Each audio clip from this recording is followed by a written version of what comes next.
Disciplina didática, unidade 4, planejamento na área de educação, primeira parte. Nós vamos dividir a unidade 4 em duas partes, né?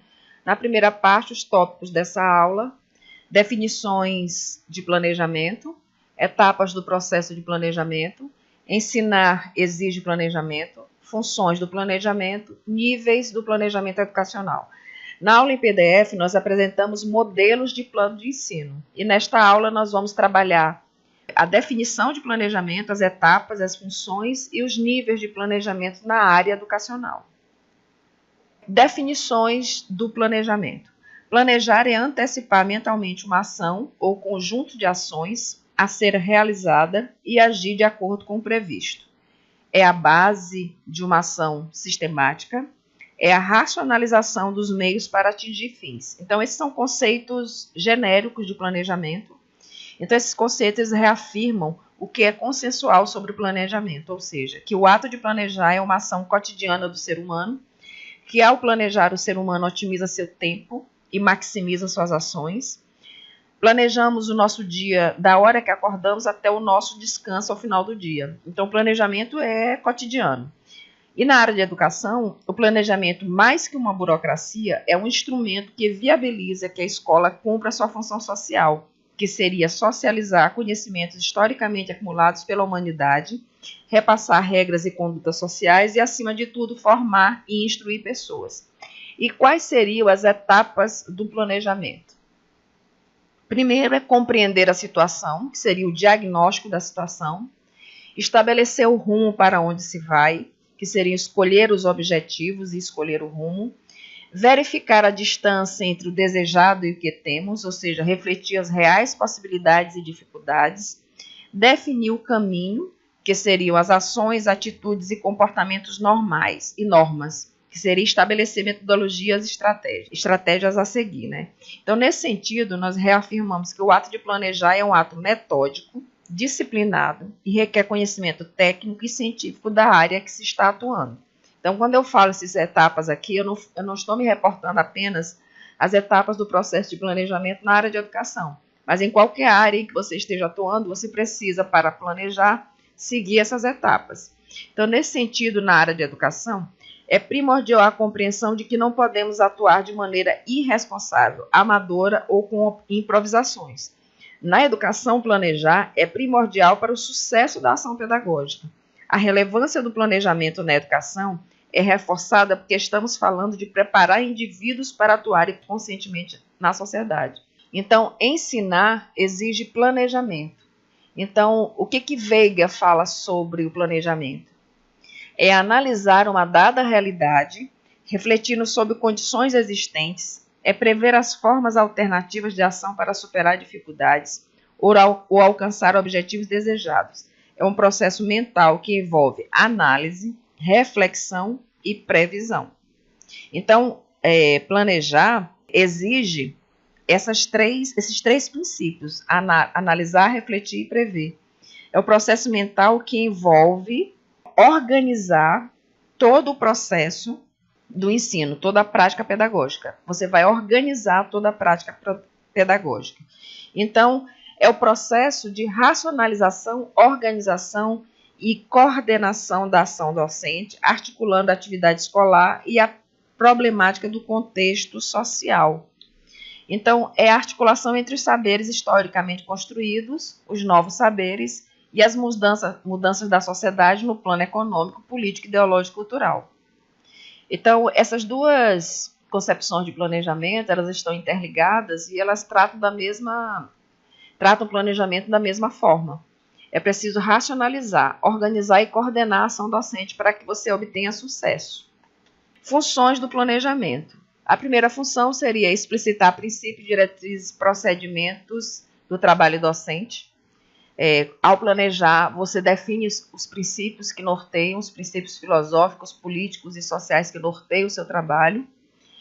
Outra função é expressar os vínculos entre o posicionamento filosófico, político, pedagógico e profissional e as ações efetivas que o professor irá realizar em sala de aula. Ou seja, através do planejamento, o professor ele expressa os vínculos entre o que ele pensa, né? Como é que tipo de homem, que tipo de sociedade, de educação o docente acredita e pretende contribuir. E qual o referencial teórico metodológico que norteia este professor. Outra função é assegurar a unidade e a coerência, articular os componentes do plano e os objetivos e as metas institucionais. Então, pensar num projeto coletivo de educação e de ensino baseado nos princípios da escola e da sociedade. E esta função está intimamente ligada com a função anterior, porque o professor precisa se posicionar criticamente através de sua conduta pedagógica em sala de aula. É preciso comprometer-se com um projeto coletivo de sociedade com mais equidade e justiça social. Outra função é facilitar a preparação das aulas, que é uma função mais técnica, né? Que é para otimizar o tempo e maximizar ações. A outra função é prever toda ação pedagógica, toda ação didático-pedagógica, que é prever de maneira metódica e consciente toda ação em sala de aula. E, enfim, a maior função do planejamento é contribuir para o sucesso da ação didático-pedagógica. Pontos importantes para um bom planejamento. Primeiro ponto é buscar a visão de totalidade do conhecimento e a contextualização, ou seja, captar a essência do conhecimento. Nós tratamos disso na unidade 3, né? Nós falamos muito sobre essa questão da essência do conhecimento e a questão da totalidade. Então, eu chamo a atenção para a questão da totalidade do conhecimento, porque nós precisamos compreender que o conhecimento ele é único, é uno, e a divisão em componentes curriculares é apenas a institucionalização do conhecimento para melhor facilitar o processo de ensino-aprendizagem. Mas o principal em sala de aula é a totalidade do conhecimento que o aluno deverá adquirir e perceber. Então, essa questão da totalidade é importante. Nós não podemos tratar o nosso componente curricular de forma isolada, porque a sociedade ela não está... O conhecimento ele não é isolado, o conhecimento ele não se encontra isolado, ele faz parte de um todo, né? Então, é preciso também, outro ponto importante, é que o conhecimento, que o planejamento seja constantemente revisto e replanejado, ou seja, o planejamento ele precisa ser dialógico e dialético. Ele precisa estar atento às respostas dadas pelos discentes no decorrer da execução do plano, ele tem que ser interativo. A ação didática dialógica entre docente e discente deve prevalecer no ato de planejar. Para que o planejamento possa efetivamente servir de instrumento para a ação docente, ele deve ter coerência, ordem sequencial, objetividade, precisão, clareza e funcionalidade e flexibilidade. Então, são pontos importantes que nós precisamos compreender quando nós vamos organizar um planejamento. Eu acredito que estar atento às respostas dadas pelos discentes, ou seja, que esse processo de ensino-aprendizagem seja interativo, é primordial para um bom planejamento e para que a ação pedagógica tenha sucesso, né? Então, é preciso também ter essa coerência, né? O planejamento ele tem que ser coerente com as questões objetivas e materiais, ele tem que ser coerente com a capacidade de cada aluno de aprender. Ele tem que ter uma ordem sequencial, você não pode atropelar conteúdos. Ele precisa ter objetividade, ele precisa ter precisão, clareza e funcionalidade, está bem dito, né? Ele precisa ter uma função e ele precisa ser flexível, porque nessa interação que tem entre professor e aluno no processo ensino-aprendizagem, a interação é importante. Então, a flexibilidade ela entra basicamente nisso. A partir do momento que o aluno apresenta uma não aprendizagem, eu preciso flexibilizar esse planejamento.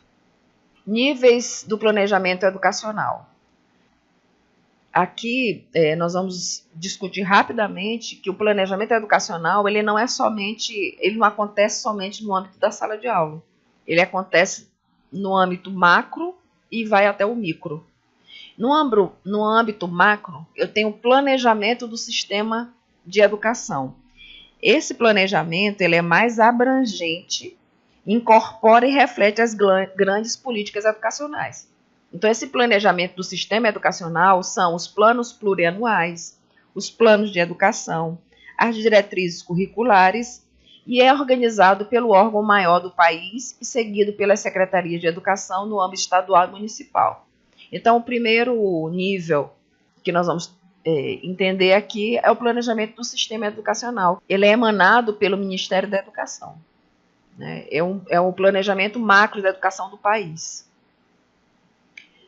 O outro nível do planejamento é o planejamento global, que aí já se trata do planejamento do projeto político-pedagógico, que é o projeto da instituição, que é o plano integral da instituição.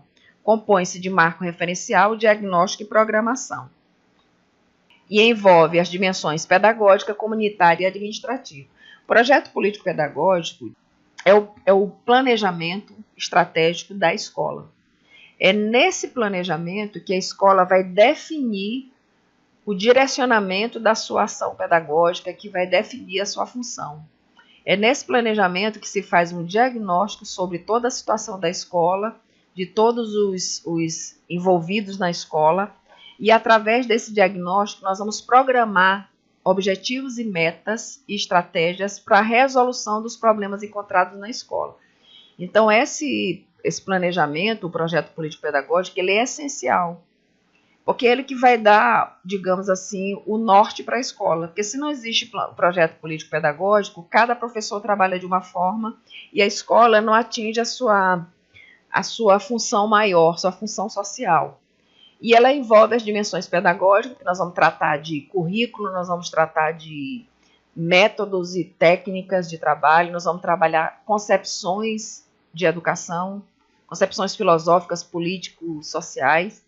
Ela envolve uma dimensão comunitária, porque é um planejamento participativo, que vai ter a participação de todos os envolvidos no processo de ensino-aprendizagem. E é administrativa, porque ela requer uma administração por parte da escola. O outro nível, o planejamento curricular, que também se define na escola, que é o planejamento da escola, e ele se encontra articulado ao projeto político-pedagógico. Nesse planejamento curricular, nós vamos definir o currículo da escola de uma determinada série ou ano, baseia-se nas definições nacionais específicas de uma determinada região ou escola.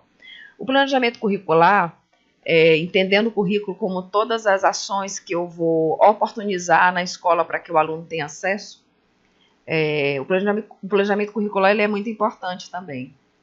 Só que ele vai estar baseado em definições nacionais das diretrizes nacionais curriculares. Na atualidade, ele vai estar atrelado à BNCC, que é a Base Nacional Comum Curricular, e baseado também nas definições específicas de uma determinada região ou escola. Então, cada escola define o seu currículo, define como vai trabalhar os conteúdos que foram definidos como conteúdos específicos para cada série, para cada disciplina, para cada componente curricular. E o nível mais específico, que é mais, digamos assim, de atuação direta do professor, é o planejamento de ensino, que ele é mais específico de um ano letivo, de uma turma, período ou professor. Ele incorpora e reflete as especificidades de uma matéria ou disciplina articulada a uma determinada sala de aula. Divide-se em plano de curso, plano de aula, plano de unidade e plano de aula. Então, esse planejamento de ensino, nós basicamente trabalhamos ele na aula em PDF. Então, nós trabalhamos lá o que é um planejamento de curso, que é o planejamento geral de um determinado componente curricular. Nós temos o plano de unidade, que é uma unidade do plano de curso, e o plano de aula, que é o roteiro de cada aula que o professor vai ministrar. Então, esses são os apontamentos que nós gostaríamos de refletir com vocês na unidade 4, na primeira unidade. Bom trabalho. Aqui as referências.